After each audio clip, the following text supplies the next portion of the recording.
Hai semua, saya Kevin Wu ingin menyampaikan sebuah kabar baik yang sangat luar biasa bagi komunitas Buddhis di tanah air. Apa itu? Tahun ini bertepatan di bulan Juni tahun 2016, menyambut bulan Waisak.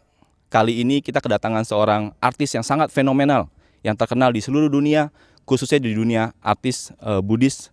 Imi Uy adalah seorang fenomenal yang begitu sangat memukau dunia Buddhis di tanah air maupun dunia. Apakah itu dari Mahayana, Theravada, bahkan Tantra. Karya-karyanya sudah dikenal masyarakat umum, baik itu di Asia, di Eropa, bahkan di Amerika. Dan kita sangat bersyukur artis yang begitu hebat kali ini bisa bersama-sama kita untuk merayakan Waisak di tahun 2016. Tanpa berpanjang lebar, mari kita sambut, mari kita panggil Imi Uy. Halo, Imi Uy, ni hao. Namo budaya. Namo budaya. Ya, mungkin Imi Uy bisa sharing sebenarnya apa yang akan terjadi di bulan Juni tahun 2016 khususnya di Indonesia.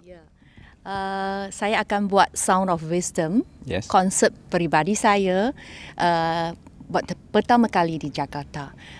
Saya telah menceburi di bidang Dharma Music ciptaan dan menyanyi sejak tahun 1995.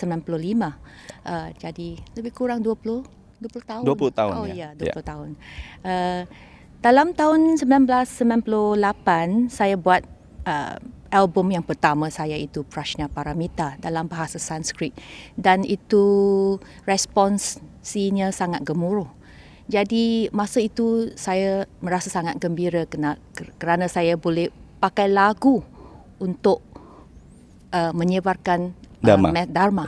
Ya, ramai orang suka yang dulu kata Dharma music itu apa tu, macam dia tak ada minat. Jadi saat itu ketika memulai juga tidak banyak orang yang mendukung, tidak banyak dalam orang yang... negara macam Taiwan memang sudah ada munculnya artis-artis yang mencipta lagu, tapi dalam Asia mungkin kurang sikit, terutamanya mantra dan sutra.